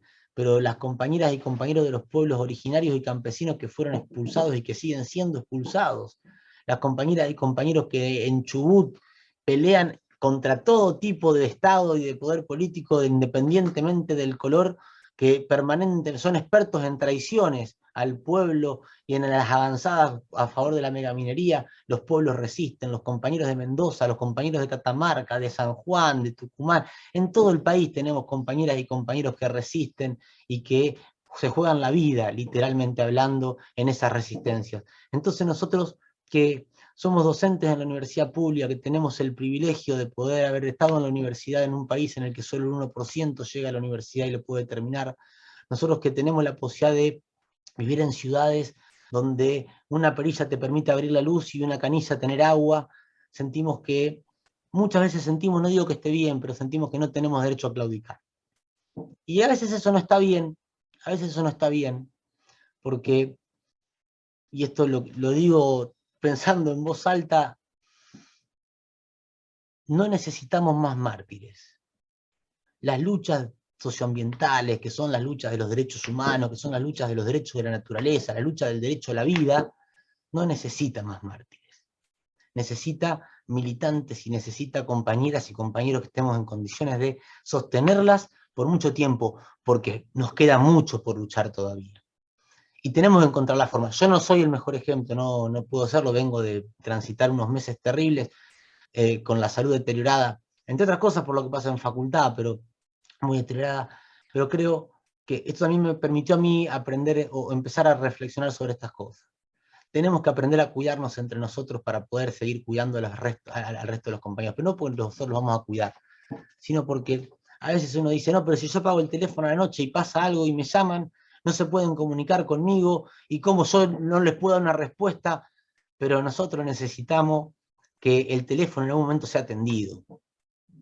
Y si seguimos atendiendo el teléfono a cualquier hora, todo el tiempo, es probable que podamos hacerlo un mes, una semana, un año, pero capaz que un día no podamos atenderlo más. Y las comunidades que están sufriendo en carne propia el avance de estos extractivismos necesitan que siempre haya alguien que atienda el teléfono. Entonces a eso tenemos que encontrar la vuelta. Tenemos que encontrar la vuelta de lograr salirnos de la lógica extractivista que el capitalismo nos impuso a nosotros mismos, a los que somos militantes, que creemos que si no nos reventamos no sirve lo que hacemos. Porque reventándonos tampoco sirve. De hecho, lo que no sirve es que nos reventemos. Y aclaro, para las compañeras y compañeros que tenemos más cercanos, lo estoy diciendo para mí. Lo estoy diciendo para mí, no estoy dando lecciones ni clases. Tenemos, capaz que diciéndolo en voz alta me escucho y empiezo a también, porque también uno está atravesado por las contradicciones. Lo que necesitamos, y esto yo lo aprendí de mi padre hace muchos años, lo que necesitamos no son supermilitantes de un año, necesitamos personas comprometidas con la transformación de la realidad durante toda su vida. Y eso me parece que muchas veces la violencia con la que se nos imponen los extractivismos de todo tipo, la violencia con la que se interviene y se destruyen nuestros territorios nos hace perder de vista lo más importante que es que si no nos cuidamos no podemos resistir, que si no nos cuidamos no podemos acompañarnos y no podemos luchar. Porque como dijo Giovanni Berlinguer y vos dijiste también, Claudia, cuando lo que predomina es la enfermedad, lo que se pierde es la libertad. Por eso nosotros decidimos ser trabajadores de la salud y no médicas, médicos, enfermeros, curadores de enfermedades. Trabajar por la salud para nosotros significa trabajar por el derecho a vivir, a luchar por una vida digna. Significa trabajar por el derecho a garantizar permanentemente condiciones para que podamos vivir en libertad, para que podamos vivir felices, para que podamos encontrarnos. Significa que necesitamos reconocer que si lo que nos gana es la enfermedad, perdemos posibilidad de esas luchas. Y necesitamos pueblos libres. Necesitamos pueblos libres, y para tener pueblos libres necesitamos resistir, y para resistir necesitamos tener salud. Por eso viene a enfermarnos, por eso hablamos de geopolítica de la enfermedad, y por eso derechos humanos, geopolítica de la enfermedad, territorios y territorialidades, no es solo un título bonito para convocar una charla de un martes a las 6 de la tarde, es más una consigna y un horizonte para no perder de vista el sentido que tienen nuestras luchas de la mano de los pueblos que lo sufren, de la mano de los pueblos que están necesitando que quienes tenemos algunas ventajas objetivas, no porque las hayamos querido, sino porque es el espacio en el que hemos nacido y hemos estado transitando, tenemos la responsabilidad y el deber ético-moral, y fundamentalmente, desde mi punto de vista, quienes estamos en la universidad pública, tenemos la responsabilidad ética y moral de ponernos al servicio de las comunidades y de los pueblos afectados por estos modelos de los cuales también hemos sido parte nosotros para impulsar, pero que tenemos que frenar. Y por eso agradezco estos espacios para pensar y para decir algo que decía cuando me dejaban dar clases en la facultad, que es, no crean nada de lo que yo he dicho en toda esta tarde de hoy, vayan a buscarlo, no crean, vayan a buscar. Fíjense si existe o no ese documento de Summer, fíjense si existe o no ese anuncio del 24 de marzo del año 96 de DIRSA, fíjense si existe o no fíjense, el decreto que el 25 de marzo del 96, al otro día de ese anuncio, permite en el primer país del mundo después de Estados Unidos que se instale la soja transgénica para su comercialización, que es Argentina. Fíjense. Y que lo firma Felipe Solá, Felipe Solá, no olvidar, nosotros no olvidamos y no perdonamos. Fijarnos eso, Claudia. Y vayamos a buscar, no puede ser verdad lo que dice este tipo, vamos a estudiar, vamos a buscar, recuperemos la capacidad de estudiar, recuperemos la capacidad de dudar, porque si no dudamos, nos estancamos, y si nos estancamos, nos anquilosamos, si nos anquilosamos, nos quiebran fácilmente. Muchísimas Damián, gracias. hay una pregunta que te va a hacer Nacho, pero antes quiero leer que la PDH Rosario, la voz seguramente de nuestra presidenta o de Norma, Verón Norma, que están haciendo posible esta transmisión, dicen que es un orgullo para nosotros que pertenezcas a nuestra querida PDH Rosario. Nacho te quiere hacer una pregunta, Dani.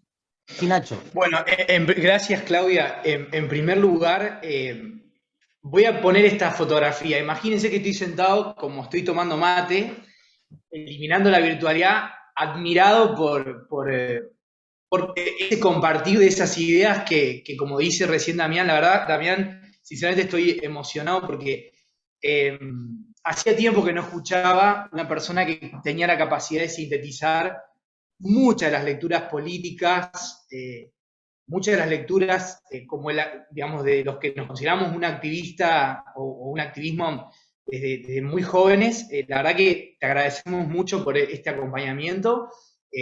La verdad que quienes cuidan a los que cuidan, muchos de los compañeros que están acá en los territorios siempre nos dicen eso, y hay una frase pequeña ante la pregunta que es: el mártir no desea la muerte, el mártir luchó por la vida. Entonces, como vos decís, no digamos, no queremos más víctimas de esa injusticia, pero también tenemos que comprender que el mártir lucha por la vida, no lucha por la muerte.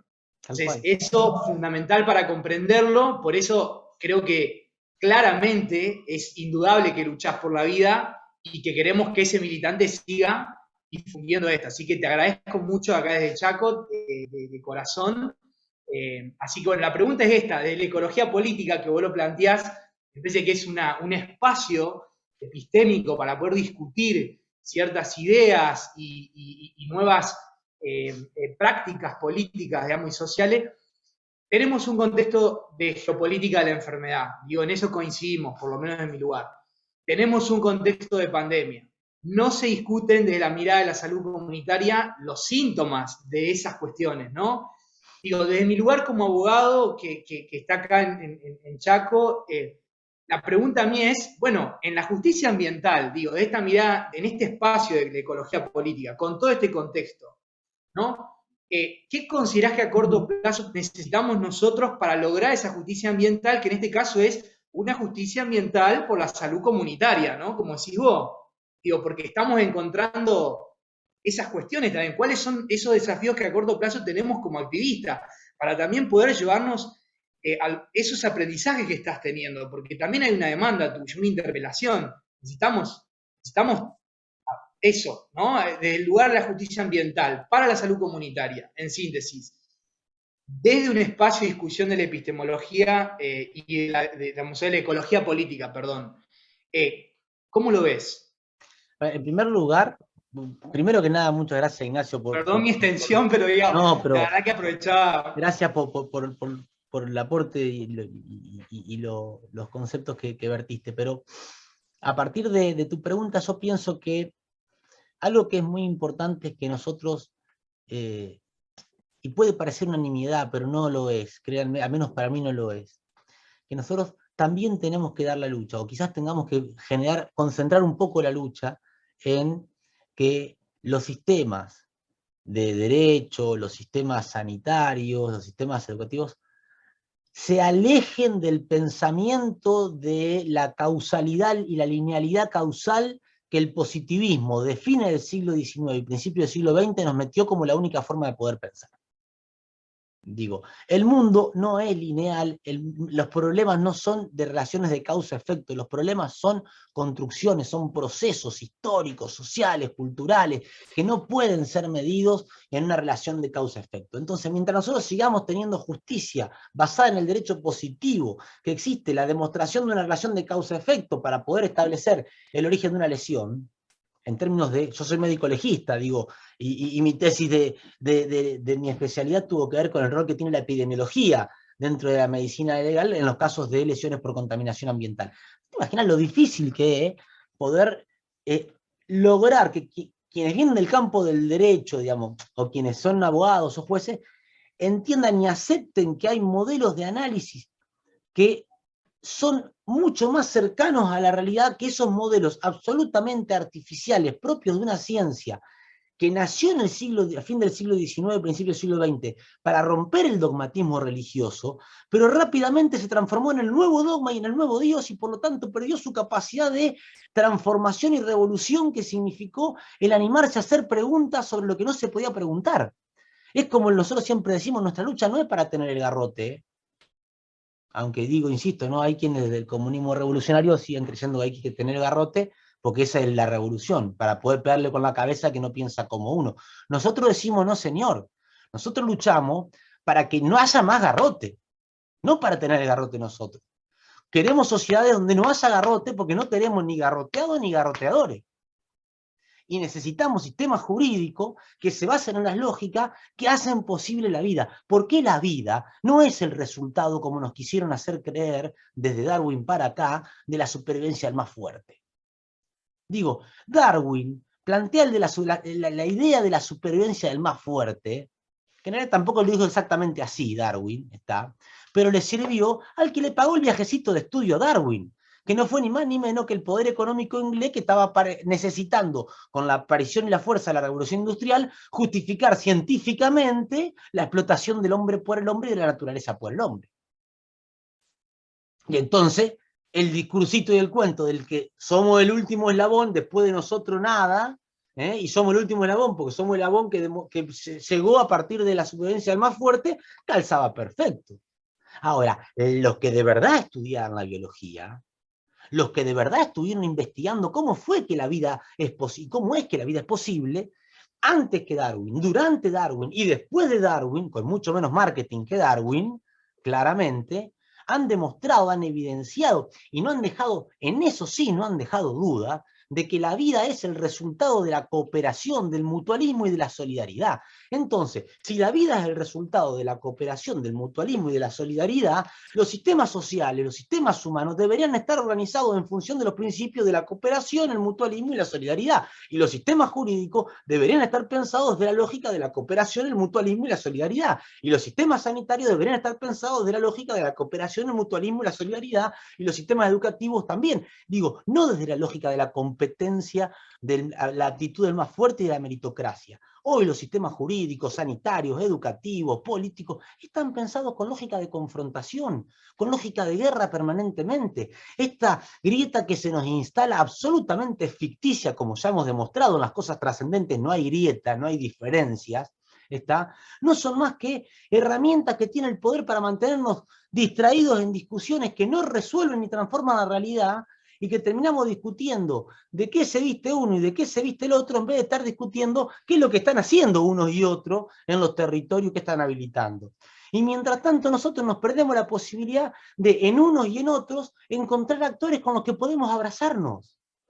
Porque tampoco es cierto que en unos y otros, y digo unos y otros por esto que nos hablan, ¿no? De que acá parece que ahora en Argentina hay 2 grupos, nada más. En el mundo, 2 grupos, nada más. No, habemos miles, habemos cientos, habemos millones con diferencias. Lo que tenemos que hacer es ejercitarnos en el dialogar con el diferente, con el que no piensa como nosotros. Claro, con algunos límites. Yo aprendí de Guillermo Folguera, un compañero al que quiero mucho, que además escribió este libro que les recomiendo a todos que puedan leer, La ciencia sin freno, donde Guillermo, mucho más claramente que yo, explica el rol de la tecnociencia en el avance de los extractivismos. Digo, Guillermo decía que una vez charlando, creo, con su hija, él hablaba de la diversidad, que hay que hablar con todo, y la hija le dice, ¿y con un nazi también te sentás a acordar? Y le generó un conflicto, ¿está? Porque claramente, eso genera un conflicto ético, digo, un conflicto moral. Yo digo, entonces, es necesario hablar con los que no piensan como nosotros, pero que tienen como objetivo la transformación de la realidad para mejorar las condiciones de vida. Aunque puedan pensar totalmente que eso se logra de otra manera. Digo, el capitalismo piensa que las condiciones de objetiva de existencia se mejoran cuando a algunos les va muy bien porque eso derraman. Bueno, sentémonos con eso, que tienen una base cristiana. Digo, Adam Smith era protestante, claramente, y solo a una mente basada en la lógica de la caridad cristiana se le puede ocurrir que el que tiene mucho va a después repartir para que el que no tiene nada pueda tener algo. Ahí le falló un poco la clase de religión o la aplicación de la religión a Adam Smith. Pero digo, sentémonos a ver qué piensan ellos. Sentémonos a ver, porque no todos somos todos iguales, no todos somos absolutamente blancos y absolutamente negros, y todos tenemos una gran gama de grises en la que quizás podamos encontrarnos para algunas cosas más y para otras cosas menos, y poder seguir avanzando. Y ahí es donde me parece que nosotros, y sobre todo la APDH, tiene un enorme desafío, que es el de ser un espacio que habilite esos encuentros, que habilite esos diálogos, porque no hay nada más vinculado con el derecho a la vida, y los derechos humanos, la lucha por los derechos humanos es una lucha por el derecho a la vida. No hay nada más vinculado con el derecho a la vida que la posibilidad de encontrarnos de la diferencia para poder avanzar en la construcción del futuro que nos merecemos. Que no va a ser ni el que yo imagino, ni el que imagina José Ignacio, ni el que imagina Claudia, ni el que imaginan los compañeros que están en otros lugares. Será uno distinto, así como nosotros no somos un espermatozoide o un ovocito, somos otra cosa distinta. Digo, desde ahí es donde nosotros decimos, empecemos a pensar. Entonces los sistemas jurídicos deberían empezar a permearse, deberían abrirse. Hay ejemplos, ya está ocurriendo en algunos lados, hay fiscalías ambientales donde antes no existía eso. Yo me acuerdo con Claudia, estamos hace muchos años, nos conocemos, no hablo del siglo pasado, hace 7 años atrás, no había una fiscalía ambiental en estas regiones, quizás en otro lado sí, por acá no, ahora ya las hay. ¿Resuelven los problemas? No, no resuelven los problemas, pero es un avance, es un paso. Ahora hay gente que empieza a pensar con estos casos. ¿Debería haber juzgados ambientales? Yo creo que no, yo creo que todos los juzgados deberían ser ambientales. Pero mientras tanto, y veamos, busquemos estrategias. Digo, ¿debería haber un Ministerio de Ambiente? Yo creo que no, creo que todos los ministerios deberían estar permeados por el pensamiento ambiental latinoamericano y la ecología política. Ahora, mientras tanto, y capaz que contar con un espacio específico puede ser mejor que no contar con nada. Digo, ¿debería haber ministerios de salud? Yo creo que no. Creo que la política del cuidado de la salud debería ser transversal a todos los espacios del Estado y que cada una de las áreas del Estado debería, cada vez que se define alguna acción política, alguna obra o alguna práctica, tener en cuenta en la dimensión de la salud. Pero mientras tanto, digo, en el mientras tanto se nos está yendo la vida, en el mientras tanto es en el que vivimos nosotros.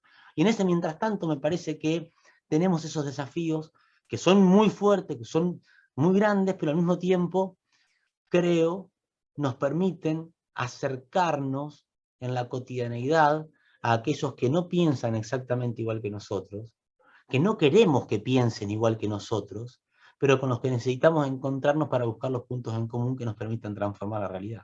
Dejar de ser el patio trasero, dejar de ser el lugar sacrificable del planeta para que otros puedan vivir los futuros que nosotros estamos condenados a no tener.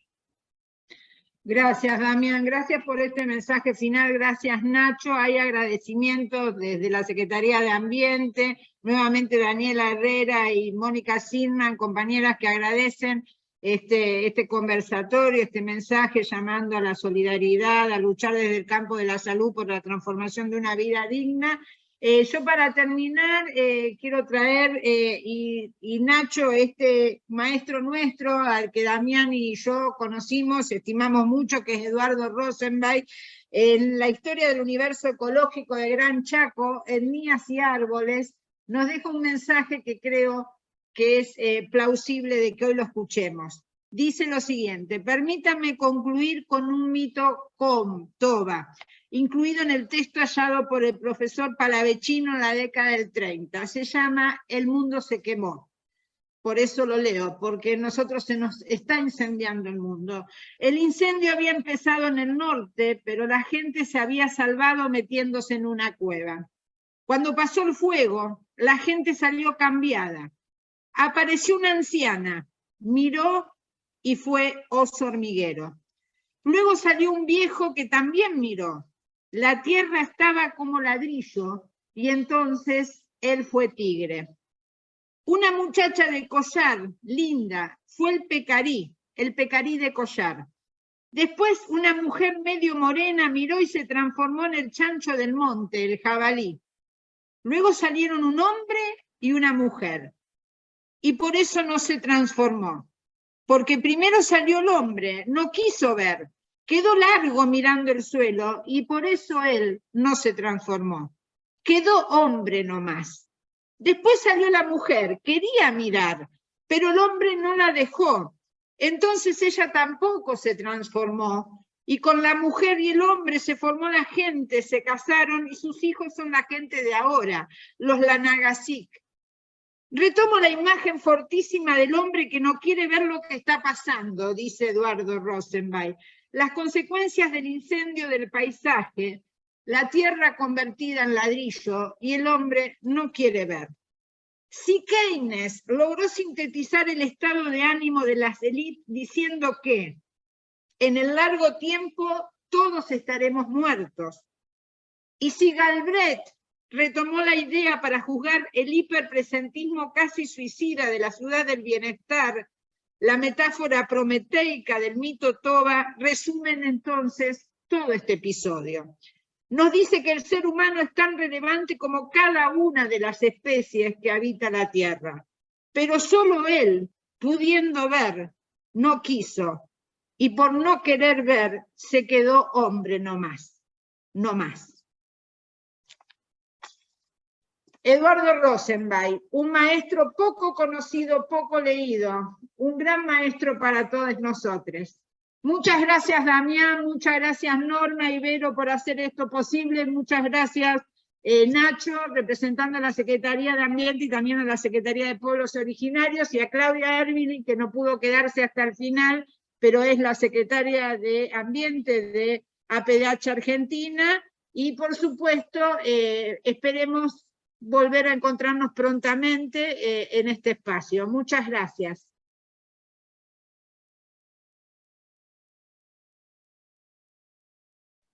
Bueno, ahí detuve la transmisión en vivo, ahora detengo la grabación. La verdad que es una clase magistral, muchas gracias. La verdad, muchas gracias. Lo bueno de esto es que queda grabado, así que se puede, digamos, ¿cómo se dice? Volver a ver, se puede volver a compartir.